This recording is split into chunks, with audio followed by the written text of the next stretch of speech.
Okay, the last home game of the season this coming Saturday in Piscataway against the Fighting Illini.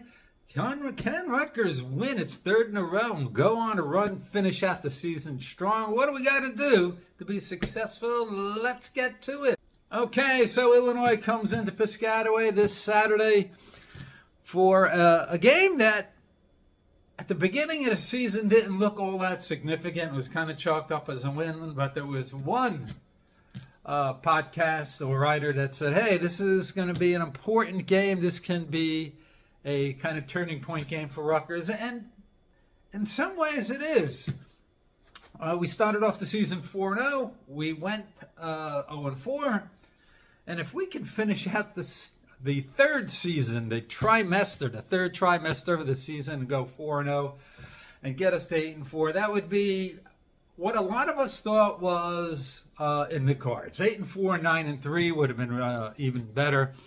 But these are two similarly matched teams that want to play the same way. Illinois 7-3. Somebody's going to be 7-4 after this game, as Rutgers is 6-4. These teams are very similar. They're well coached. They don't want to make mistakes. They're not sexy. They're not explosive. They want to be able to have balance on offense, run the ball effectively, not turn it over, play solid defense. Brett Bielema has done a really good job coaching up Illinois. They were top 25. They fell out. They might have votes now. I'm not really sure about that. But neither one of these teams, they're not going to wow you with their offensive prowess or their overwhelming defense, but they don't want to make mistakes. And both of these teams do really well in the mistake-free part of the game, and we'll get to that in a minute.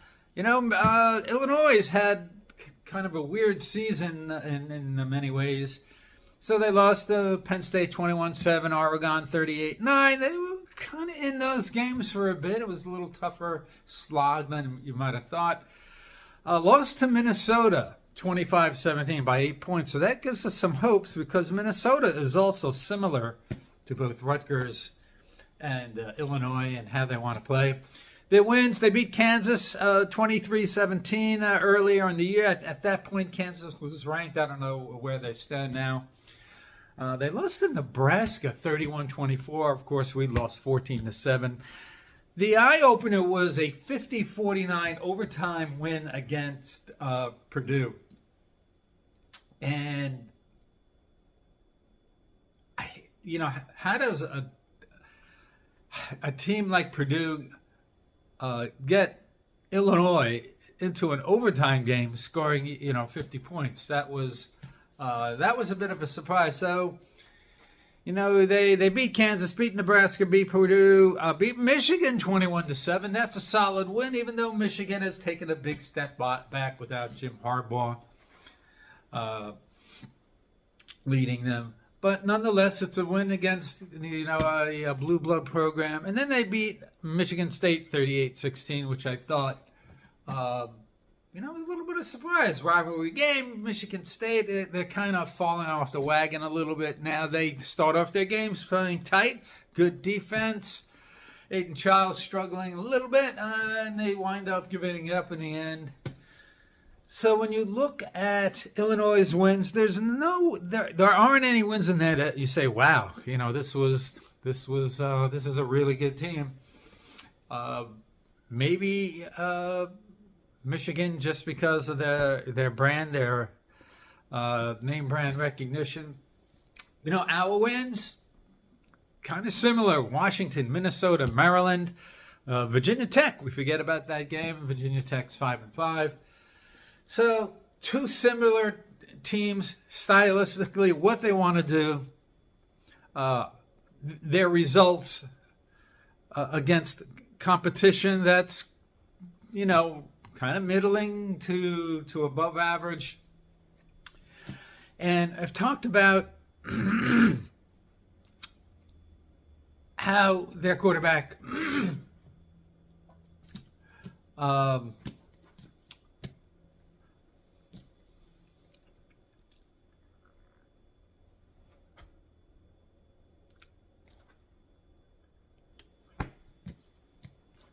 Luke Altmaier.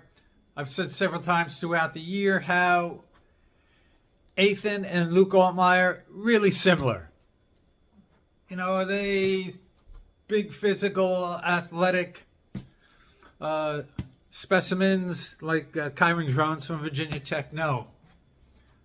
But they're smart, effective, game-managing quarterbacks that can make the throws, that have enough athleticism to get some yards in the run game and have good mobility.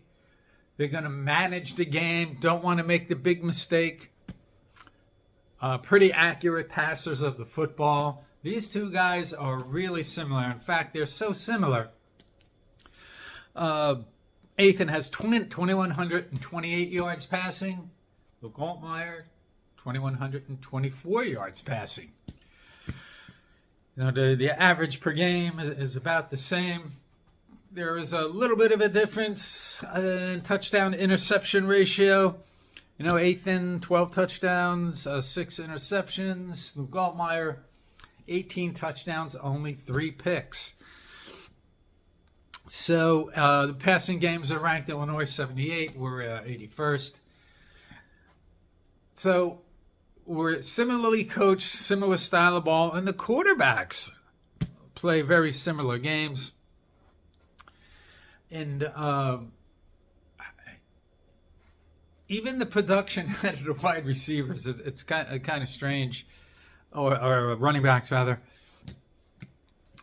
So, Coach talked about in the post-game press conference against Maryland how they rotate their backs. One of their backs is out, but they have 3 guys. Josh McRae, 391 yards, 7 TDs. He averages just under 5 yards per carry.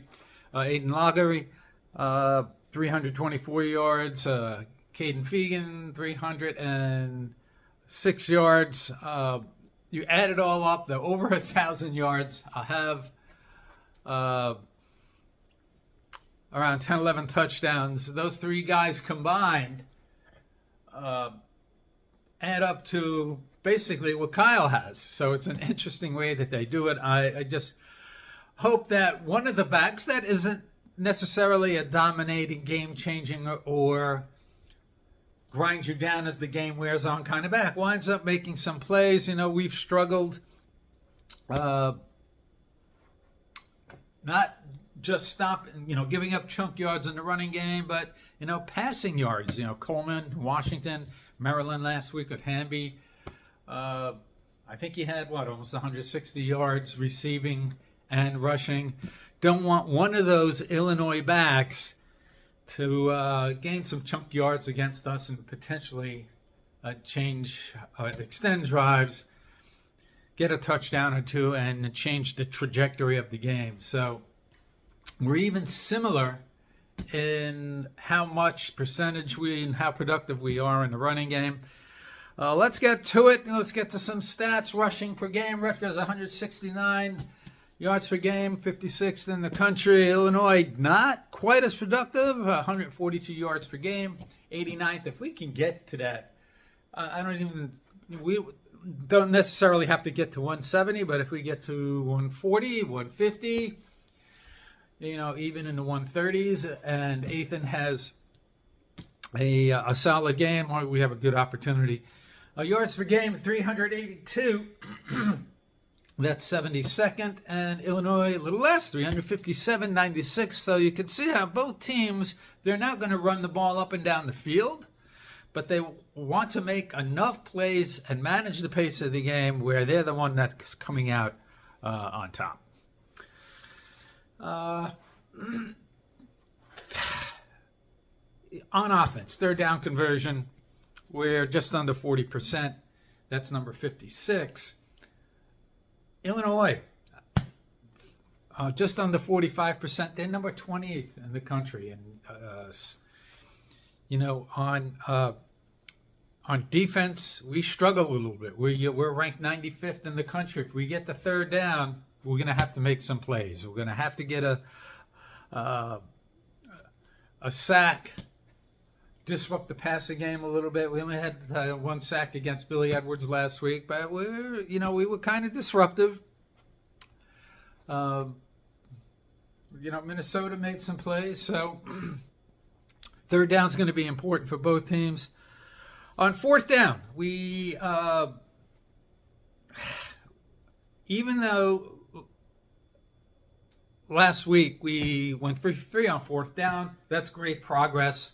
Not only did we convert them, but we didn't have any plays in there that looked like they didn't stand a chance. So we did a good job with that. Situational football was better. Still, with that, we're still number 100 in the country. So we have some room for improvement there. And Illinois, similar. They're ranked 95th in the country. Here's where it gets, red zone. We were 122nd in the country before last week. We did fairly well. And we're now up to 114. Illinois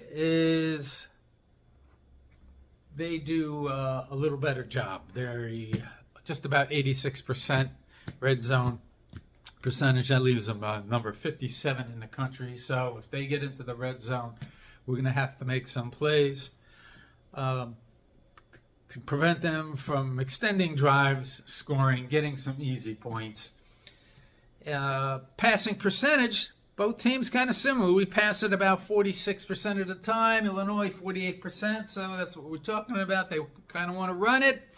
They want to have balance, throw enough to be able to keep the defensive honest and move the chains.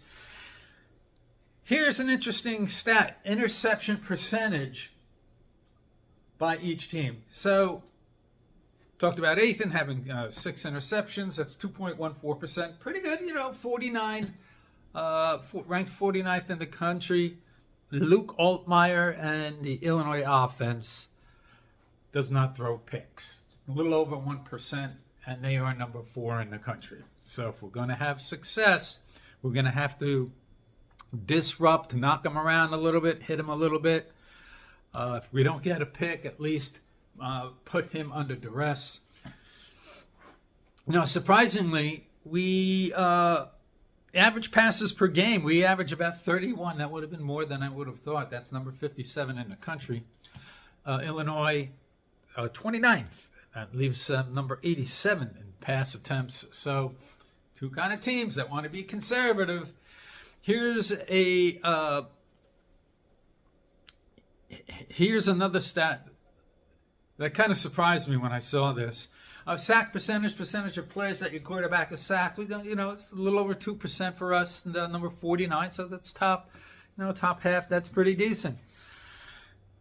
Even though Illinois and Luke Altmaier don't throw a lot of interceptions, their sack percentage is over 9%. That leaves them 117th in the country. So a key to victory here, a key to having some success, to have a potential for success. And we've said it every week this season. It's going to be especially true next week. We're going to have to get to Luke Altmaier. Just missing him and he dumps it off out into the flat to a running back or a wheel route when we're just a hair away from getting him to the ground. That's a recipe for big gains and extending drives. Need to get Illinois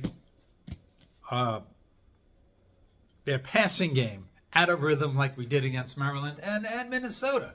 Past couple of weeks, we've been much better on defense, so hopefully that's the case. The flip side of that, Illinois, like Nebraska's front four, is really active. They're a good front four. Their sack percentage is elite. They're 21st in the country.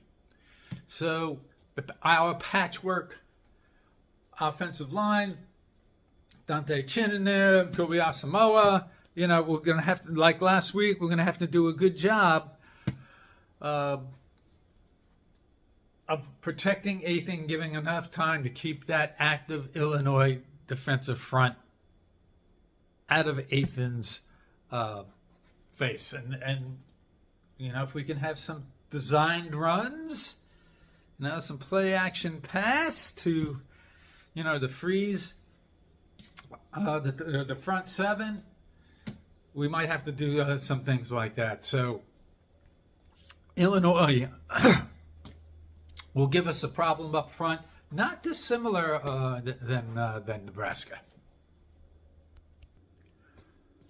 Of course, our sack percentage isn't very high. I think we're like number 96. Illinois' defense, they're not going to intercept the ball a lot. So their interception rate is, I think it's around 73. So they're going to bend a little bit and not break. And if that front four can get in your grill, they're going to cause some disruption that way. So these are two really evenly matched teams. Coach said in a post-game press conference that, like Maryland, they have NFL wide receiver. So Pat Bryant, 42 catches, 711 yards, averages 17 yards per catch, 8 touchdowns. Zachary Franklin, 49 catches, 565 yards, 11.5 yards per catch, 3 touchdowns. So those two guys can be problematic for us. Of course, our wide receivers, especially Dymere and Ian Strong, they're heating up. Coach was talking about injuries at the tight end position. We might be down to our 4th string tight end. Not sure what's going to happen there with the availability report this coming weekend. It should be interesting. There's probably going to be more guys on it. Nonetheless, there's an opportunity here,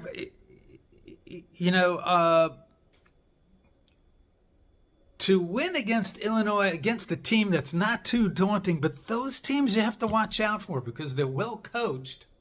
And even though they don't look flashy, you look at the end of the game and it's a 23-20 loss, kind of like it was, 4 years ago? We lost 23-20 to Illinois.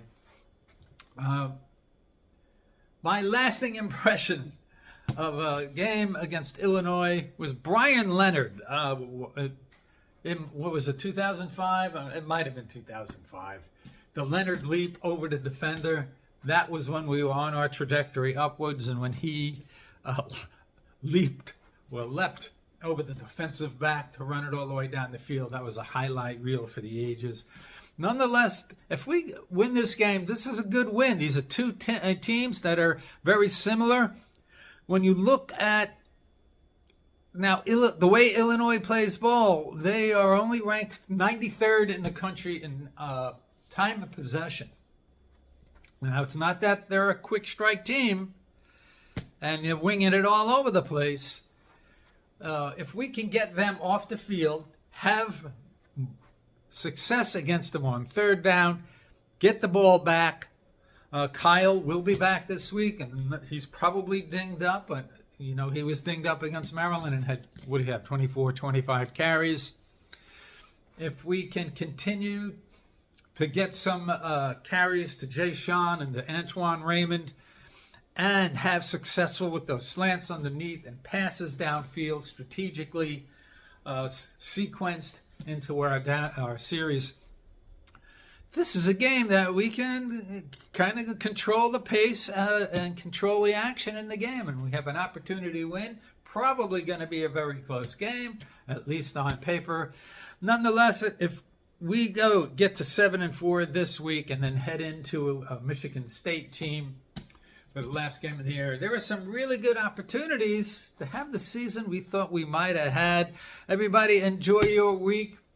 We'll probably have a follow-up before Saturday. I'll be at the game in Section 124, and we will see you the next time.